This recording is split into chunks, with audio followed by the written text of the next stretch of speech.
We would like to welcome you to the Al Wooten Jr. Parent Power Group. And today, talking regarding adult career planning is Sharon Dalmage. And she's president of the Southern California Council for Black American Affairs. Before we get started, we'll talk a little bit about the Wooten Center. And the Wooten Center, we'll get my slides going.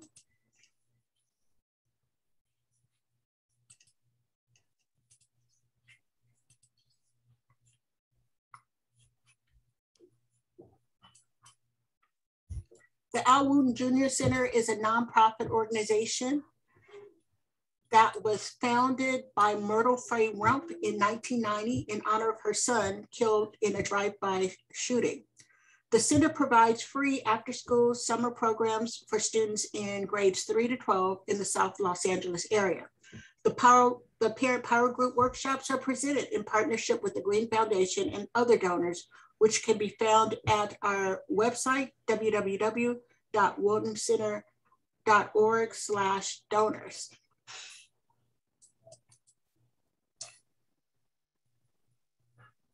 Our public health presentation today is, did you know COVID-19 vaccines are 100% free? Health insurance is not required. Appointments eligibility, you can find that information at vaccinatelacounty.org. Also, adults need a mixture of physical activities to stay healthy, moderate to intense aerobic activities. Anything that gets your heart beating faster counts. Also, muscle strengthening. Do activities that make your muscles work harder than usual. Walk, run, dance, play. What's your mood?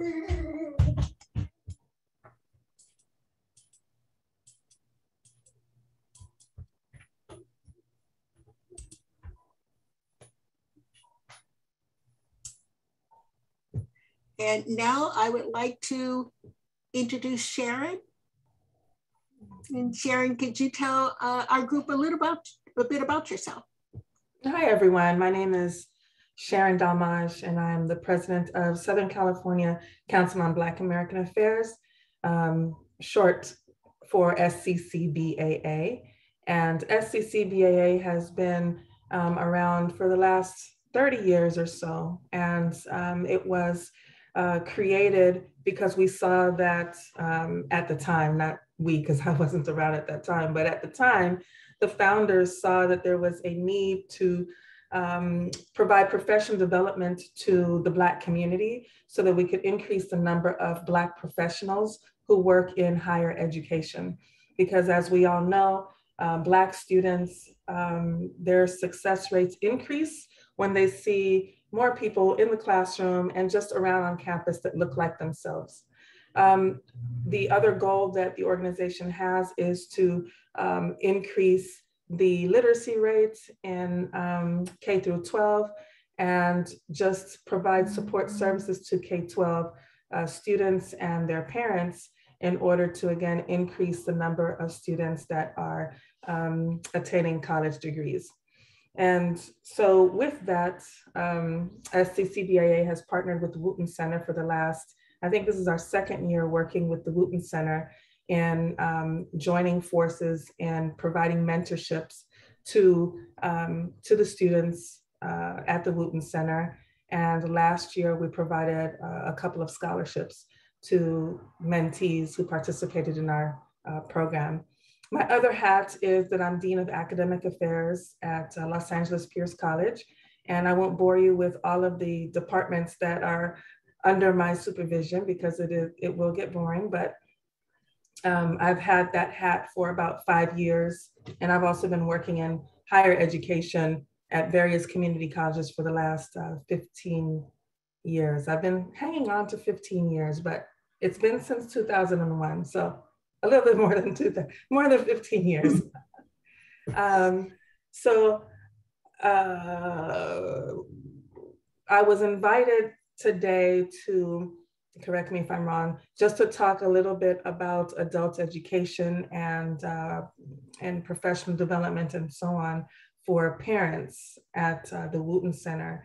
And I will start, first of all, I didn't create a presentation, a PowerPoint, because I don't, again, want to bore you with that. But what I will share with you is that the state of California recognizes that there are certain jobs and that are in high demand that do not require an associate's degree. And because of that, they have funneled funds to some community colleges to address that need.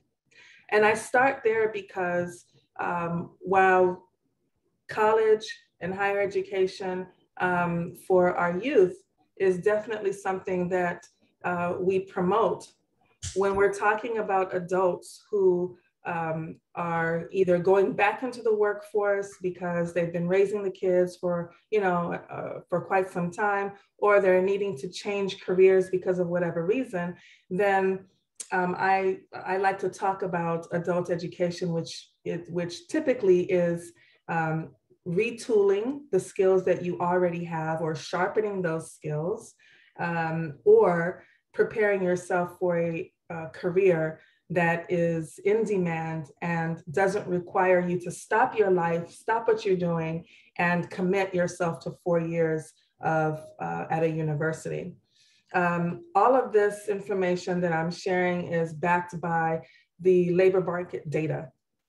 So if you just Google the US Department of Labor market data, for example, if you want to look up any of this information that I'm mentioning, you will see that the labor market data for the US states that there is a list of high demand jobs. And these high demand jobs do not, in most cases, again, require an associate's degree. They pay a livable wage and more. And again, only require you to sharpen your tools or add on to the education and skills that you might already have. And so with that, Los Angeles Pierce College, which is located in the Valley, but we do offer the courses that I'm mentioning now, we offer in person and also online in a hybrid format. We have programs to prepare students, when I say students, I mean adults, to work as community health workers, for example. Now, community health workers are in high demand right now because, as you know, there is a pandemic going on. And since the pandemic started, there is no going back. This is kind of our new normal, or at least maybe our new normal we haven't seen what our new normal is. But what we have seen is that organizations, nonprofit, hospitals, and others are hiring individuals that can go out into the communities or work from the office to address the specific healthcare needs and resource needs that, that community members need.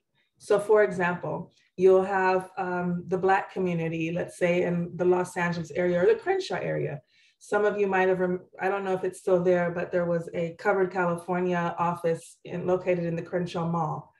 And that the staff there were providing, some of the staff there, besides signing people up for free healthcare, they were also community health workers who were providing community members with specific information about free resources or low-cost resources for diabetes or HIV or nutrition and things of that nature. Sometimes you have individuals who are community members of a particular language. For example, Koreans typically, live in a specific neighborhood. And so organizations want to reach out to the Korean community, for example, and provide them with resources and information that is of specific interest to the Korean community. So that's an example of where how community health workers work. Community health workers also have been working as peer mentor specialists. So it's a field that can transcend to other job titles other than just the community health worker, but it is definitely something that is in high demand. So we provide that, the training for that particular job title at Pierce College at no cost. So all of the programs that I'm going to talk about today are free. And they are free because they have no credits, meaning that they don't have any units. Pierce College is an accredited institution, of course, because we are Pierce College and we are WASC accredited. But why charge someone to take a class and prepare for a career where an associate's degree is not required? So by it being non-credit, it is tuition free. However, you can't transfer it. Let's say you decide after you do the program that you want to go to CSUN or go to Cal State LA and you want to take these classes with you. You cannot. They're not like an English class that you can, transfer, okay? So we have the community health worker program. We also have a medical assisting program. Medical assistants, as you probably can imagine, is a high demand job, even now more than ever. It's in such high demand that Kaiser Permanente has opened up their own school to train medical assistants and phlebotomists and even doctors. They opened up their own medical school. But the fact that a healthcare provider as big as Kaiser has opened up their own school is a testament of what a high demand there is for medical assistants. If you don't know what a medical assistant does, the medical assistant is usually the first person that greets you when you walk into the doctor's office. They either take your copay, make your appointment, take care of the files in the office. They also prepare the doctor's office for the visit, and they also help doctors with minor procedures. They take your blood pressure, give vaccinations, give shots, draw blood. So they do a lot of things, very important job actually. So we prepare students for that career as well. We also have a phlebotomy program. We also have some anger management classes, and the anger management classes are certified, meaning that if you need to show the court that you took anger management courses, the anger management courses qualify for that.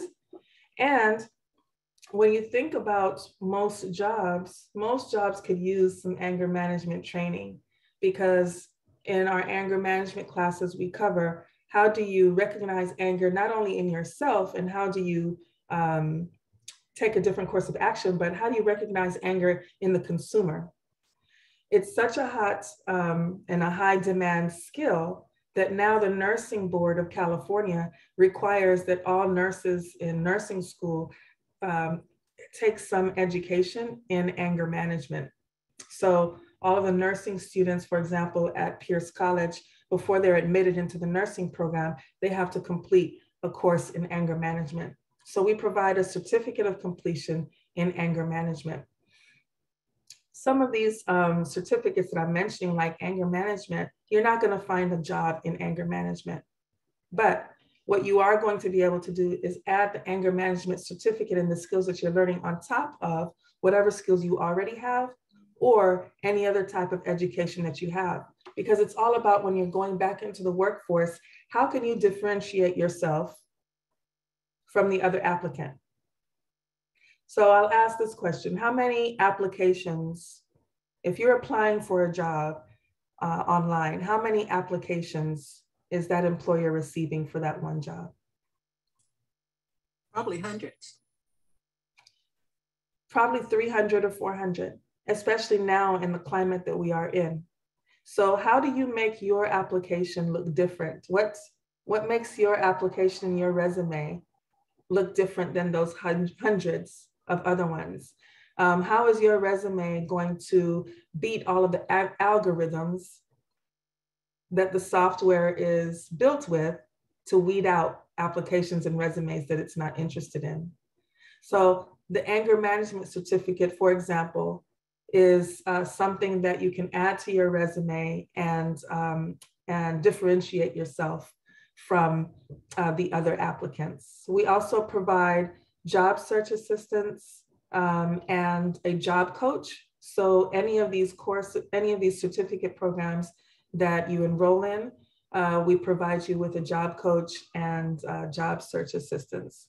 We also have partnerships with a lot of organizations and so on, so that we can help our students get jobs when they complete the program.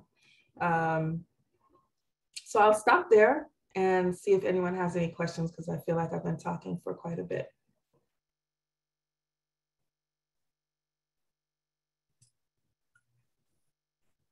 Is there any, I can't see pictures and I don't know who I'm speaking to that is a parent, what part, parent in the work group.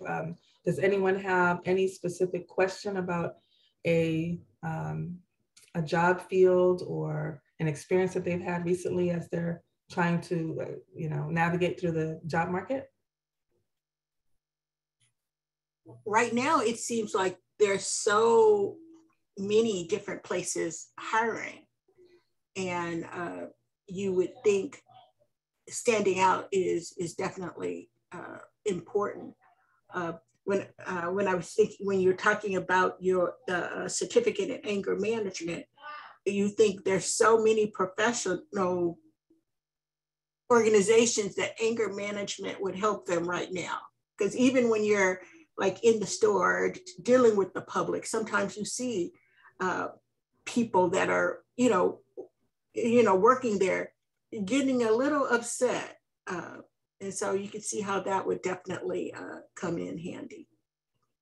And definitely. And if the nursing board, for example, recognizes that that's a skill that will improve the longevity of their nurses, then that's, an example of how that skill is something that's important. If you're working in the school, if you're working with children and you're working with parents, when I used to teach 6th grade, I know that working with the parents of the students, never mind the students, but working with the parents required some anger management skills, because parents always thought that their, Sally and, Tamika, they could never do what it was that I was telling them that they were doing in class. And so, any professional setting, any job that you're going to work in, that's definitely a skill that could be helpful. I saw a question in the chat, or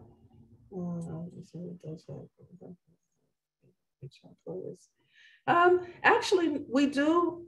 It's funny that you mentioned the incarcerated population, because we actually at Pierce, we have a formerly incarcerated program, and they're mandated by the courts to take anger management. So we do provide anger management for them.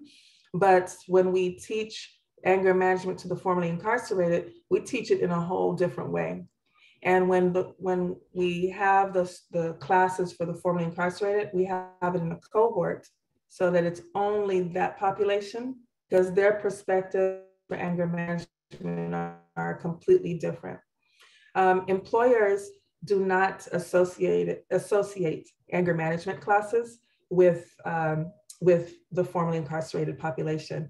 Our classes are a certificate. So you would receive all of the classes that I mentioned and that we offer are certificate programs. So upon completion, you'll receive an award that looks like a diploma, that is a diploma from the college with our seal on it and everything, that says certificate of completion in anger management. But no, it is not something that is associated with any particular population. Does the college provide the student with the certificate?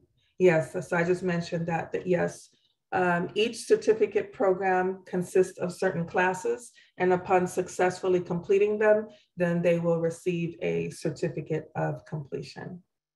So for example, in order to get your certificate of completion in anger management, there are 2 anger management courses that need to be completed, Anger Management 1 and Anger Management 2. And by the way, our classes are all taught by practicing professionals. So our anger management is taught by a doctorate in psychology.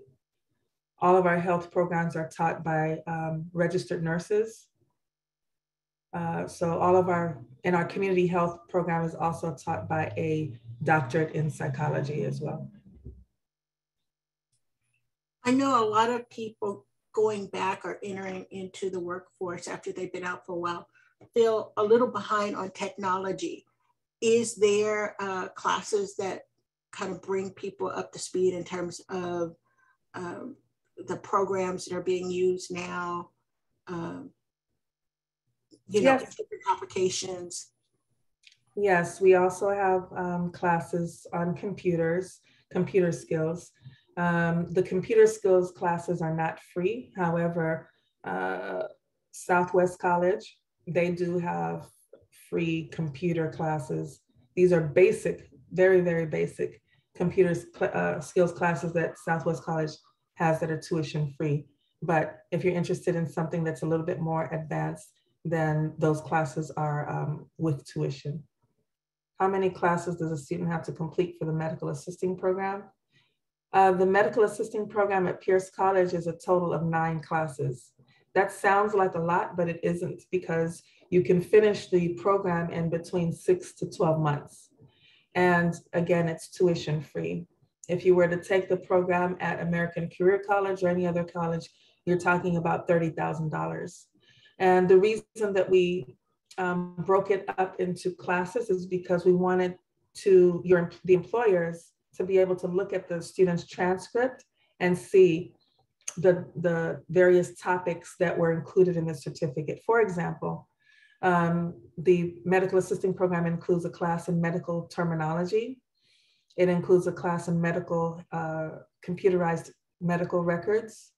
Then you have the clinical skills, et cetera. So when it's broken out like that, then the employers can see, okay, this was really a thorough program.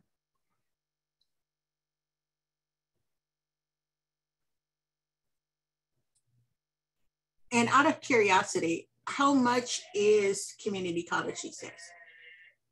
Community colleges for credit courses are $46 a unit, and most classes are between 3 to 4 units. Well, 3 to 5 units.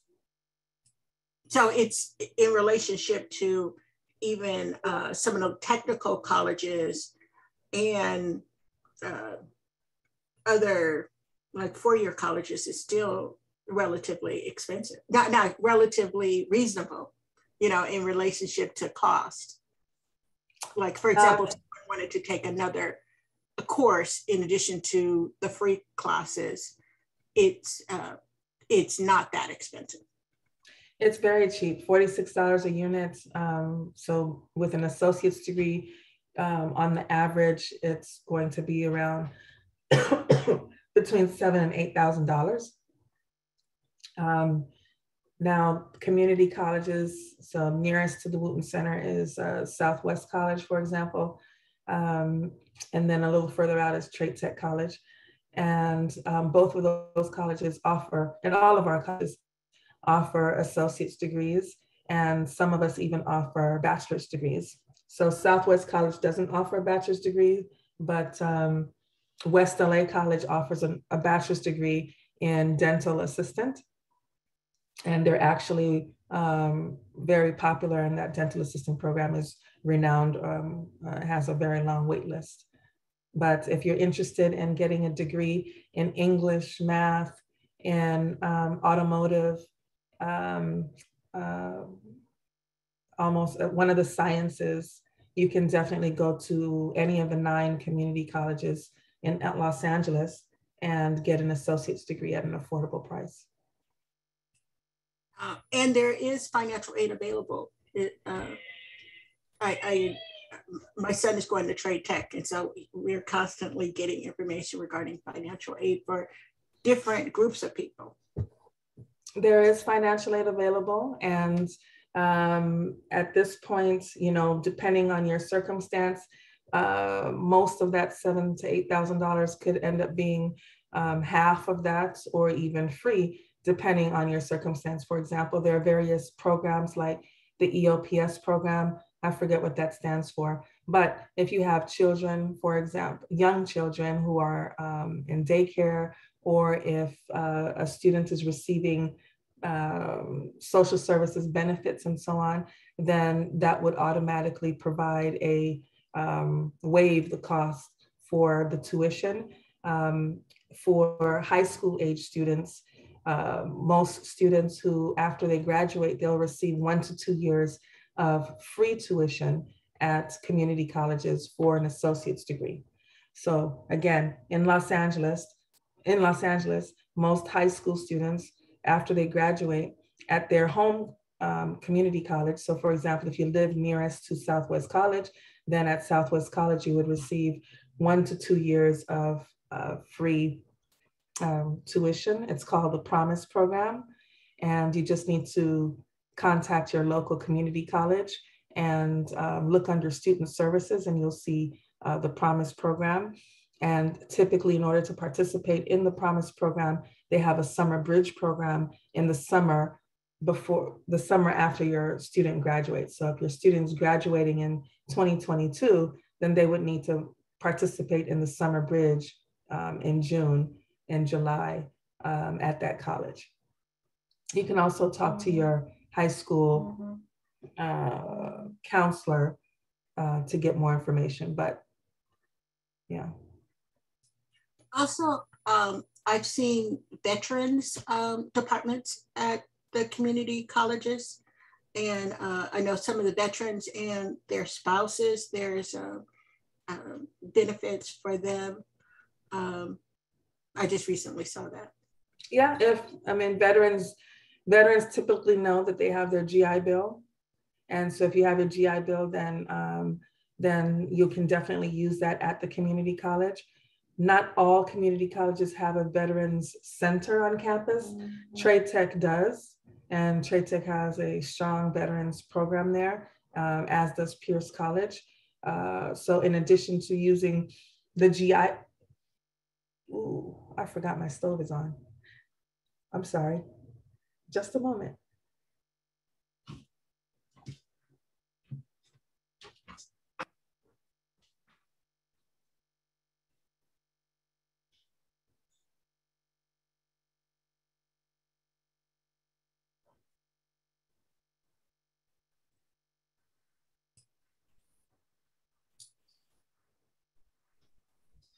I know we have quite a few friends that they're going back into the workforce. Like for example, they worked for a company for years, and said company moved to another state.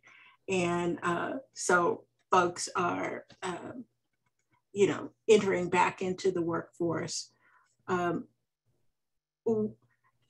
For people who've been out of the workforce, let's say 5, 10 years, what's changed? What is the thing folks need to know in terms of going back into the workforce after being out for a minute? So first of all, I'm sitting here and I'm wondering, what is that smell? And then I remembered I left the stove on. So I just ran in there and turned it off, and the kitchen is smoky and everything, but. Where's the smoke detector when you need it? I was sitting here and I'm wondering, what is that smell? Okay. What has changed? A lot has changed. Just as far as how you apply for a job. Within the last few years, that has changed, because the days of being able to walk into an office and say, oh, can I have an application? Those days are pretty much over. And so it's all about going to the company's website and applying that way. And then there's the social media piece as well. A lot of employers, they get your application online, and or they get your resume online, and the first thing they're going to do before they even review your information is Google you. So, being careful about what you have on Instagram and Facebook and so on, and whether or not your profiles are public, people have to be careful about that. And making sure that the resume is congruent, is very similar to the job posting. So making sure that the applicant is really studying that job description before they apply, and making sure that you have you tailor your resume and make changes to it for every single job that you're applying for. It's a lot of work. Applying for one job can be a lot of work, but if you don't make sure that your resume has some of the key words in it that are in the job description, then you're likely not going to be getting a phone call from that company. You're going to wonder, wow, I turned in my resume, I did the application online, why aren't they calling me? Well, if your resume doesn't have key words in it, let's say the job description says you need to type at least 70 words per minute, and your resume says 35 words per minute, or it doesn't address your keyboarding skills at all, then you're not going to get a phone call. If the job description states that they require someone to be certified, have a, let's say, Lean Six Sigma certification, and your resume does not state that you have a Lean Six Sigma certification, then you're not going to get a phone call. If it says you need to have at least, so there's a difference between minimum requirements and desirable requirements. If the minimum requirements are 7 years of experience in XYZ and you only have 2, again, that computer software is set up to weed out your resume because it doesn't have those keywords. I would say that those are some of probably the number one difference is getting accustomed to the new way of applying. And then once you get into the job interview, don't be surprised if the person who's interviewing you is 10 years younger than you. And so being able to overcome that shock factor when you get into the interview and being able to still communicate in a way with that person that is going to, again, just get you that job.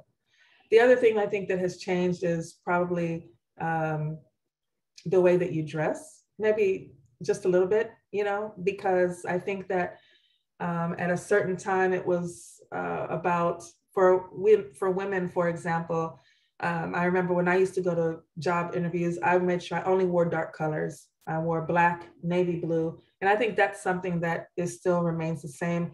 I like to be conservative when I go on job interviews, but then you have to look at the type of job that you're applying for as well. So for example, if you're applying for something in sales or marketing or something like that, then you might not want to go conservative and go so dark.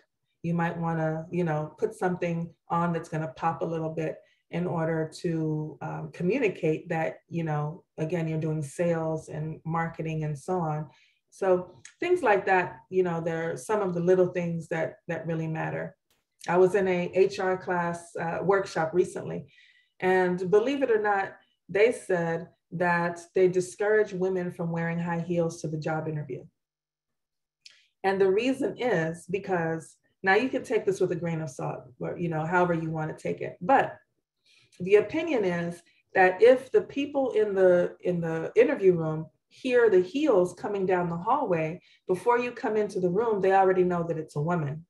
And then they can already start forming or start forming opinions, about you. For example, okay, well, they're wearing high heels. So then, perhaps they have a certain opinion about women who wear high heels.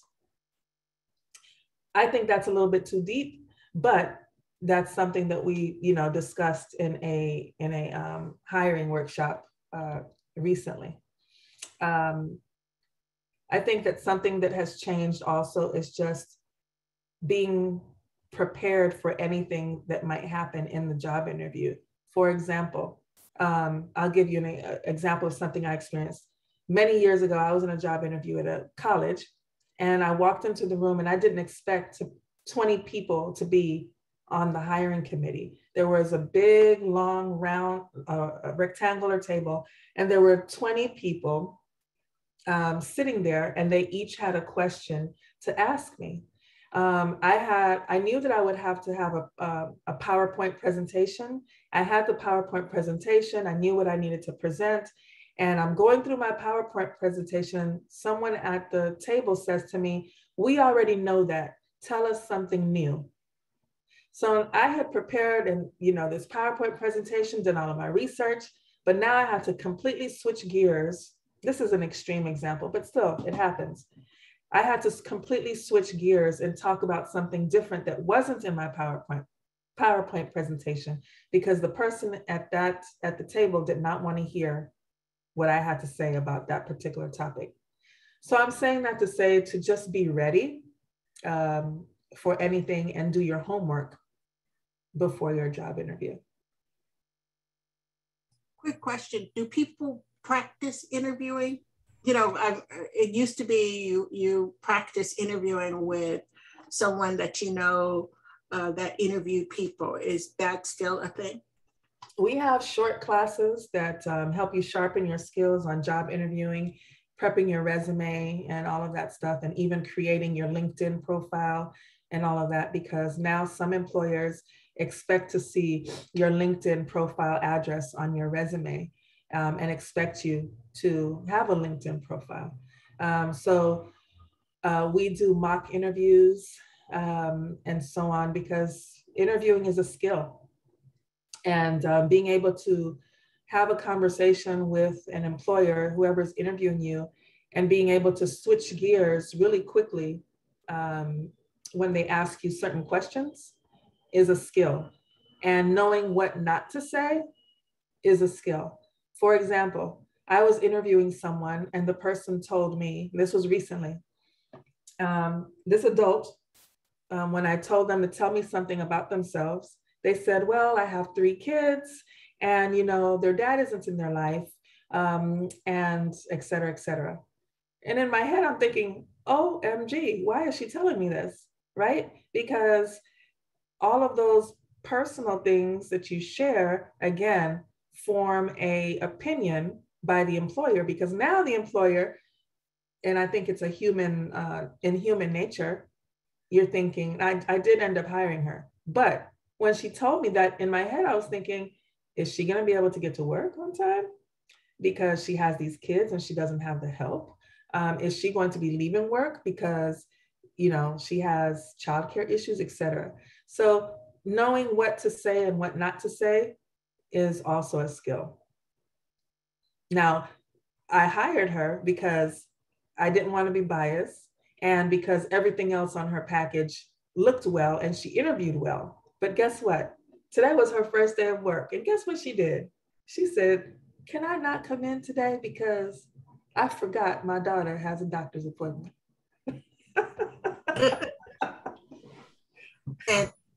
And that's a concern for parents, especially in this new COVID era. If your kid has a sniffle, they're like, "Can you come back and pick them up?" You're like, "I have to go to work."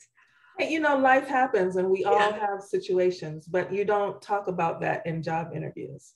Absolutely. That's like if you were in a job interview and you said, "Oh, and by the way, I don't have a car." They don't need to know that. Because you can take the bus, you can take the train, you can Uber, take your bike, whatever, So I assume that's something that is practiced during those, during the interview kind of process, like having your own story. Sometimes parents, everything is so about your kids. At a certain point, you have to have your own story that's not about your kids.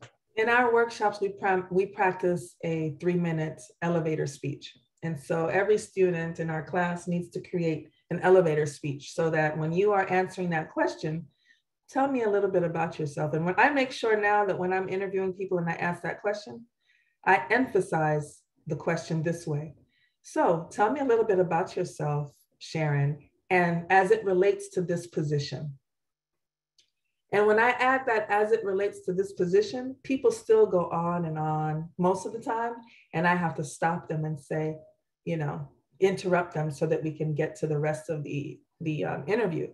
But in our classes, we have all of our students create an elevator pitch so that whether it's that answering that question effectively, or whether or not you're in an elevator and you see someone who, I don't know, is someone important or whatever, and you want to pitch yourself to them, you already have that 3-minute elevator speech ready to say to that person.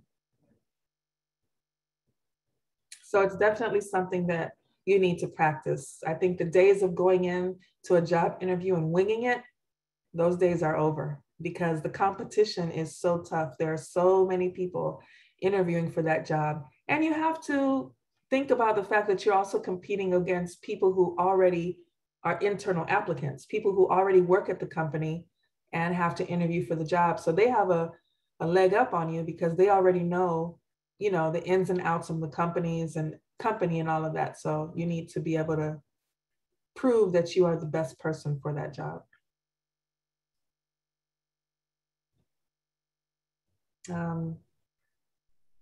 Yeah. Yes, everyone should have an elevator pitch. And you mentioned LinkedIn earlier. I don't know in terms of our group if everyone knows what LinkedIn is. Could you just tell us real quick? LinkedIn is a social media site, and when it first started, it was meant to be a professional social media site. So where you could really market yourself and market your skills and your work history. Matter of fact, here, I'll share my profile on LinkedIn if anybody cares. Let's see, where am I?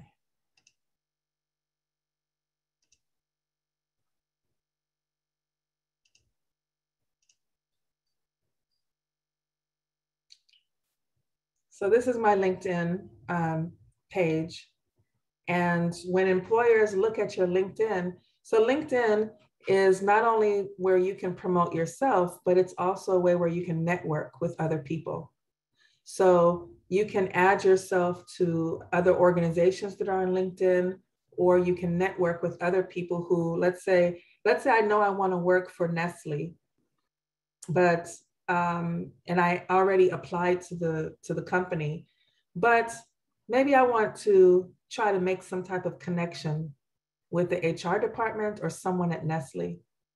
So number one, I need to make sure that I have a profile. And I was reluctant to create a LinkedIn account at first because I didn't want my picture. I didn't want my employers, my potential employers, to know that what I look like. I wanted them to be with my name, Sharon Dalmage. I always surprise them when I go into the room and they're like, Dalmage.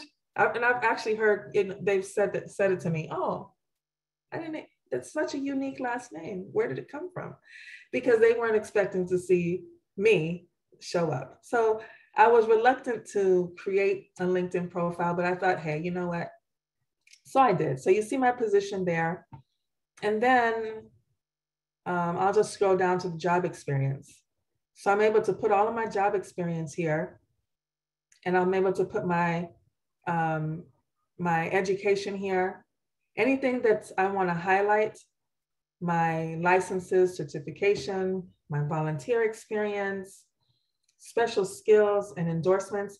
Now, people that are in my network, I can ask them to endorse me. So it's almost like a reference check or a reference, and they can endorse me on LinkedIn. Something that I like about LinkedIn also is that you can, the profile, I can convert that profile into a resume. I don't remember how to do that, but it's on there somewhere where I can convert my profile into a resume, but I have a premium account, so I might be able to do that because I have a premium account. But it has a jobs tab here, and you click on jobs. And there are a lot of jobs in LinkedIn that you don't find elsewhere.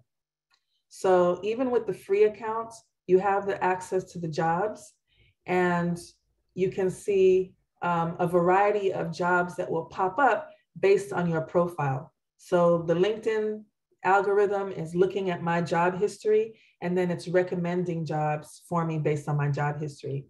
But I can go here in the search field as well and type a particular field that I'm interested in, and I can put in the particular city and state that I'm interested in looking and do a job search that way. Typically when I'm always keeping my eye out on jobs. I don't know what associations everyone has on this Zoom, but I've never stayed at an organization more than 5 years. So I'm always keeping my eye out. And the reason I've never stayed for more than 5 years is just because I think that change is good. Learning new skills and getting new experience is good. So I'm always on a lookout. So actually the resume builder. So on the left here is resume builder. And again, I have a premium account, so I don't know if this is available on a free account. But if I click on resume builder, it gives me the option to create a resume. And it says create from profile. So if I just didn't have time to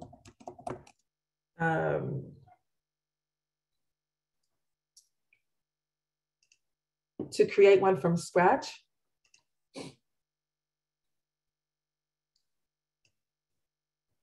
so now it's created a resume for me, and it says your resume is only visible by you. But guess what? I can print this resume. It's already saved,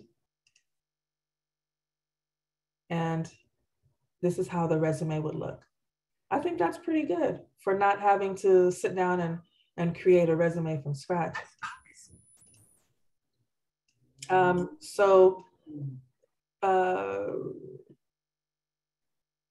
You can also, like I mentioned, you can do networking. So I have people here in my messages that I don't even know. Here's my messages. I don't know these people. Most of them I don't know. But they have reached out to me because based on my resume, based on my LinkedIn profile, they saw something that they thought was interesting, and now they want to chat with me about maybe a service that I might be able to provide to them. Or they're asking me if I would consider applying for a job that they have available at their organization. So it's a very robust tool that if you spend the time, again, we teach learning LinkedIn skills and how to build your profile and how to use LinkedIn and social media to look for a job. But it's definitely something that that can be useful. And it's for jobs at any level. It's not for a particular level. It's for any level, any industry, and especially if you're trying to break into an industry that you don't have experience in or that you don't know anyone in, then it's a great tool. If you're in a sorority, if you're in some type of fraternity or some type of professional network, you can type in that sorority or professional network into LinkedIn, and you can find, if you don't already know, sorority members in your area who work for, let's say, Nestle. So you want to get into Nestle, you're a sorority member, and you say, okay, well, how many Deltas are in LinkedIn who work for Nestle? That's something that you can find in LinkedIn. Wow, thank you. We're hitting the 7 o'clock hour. We want to give folks a chance to ask any final questions that you have.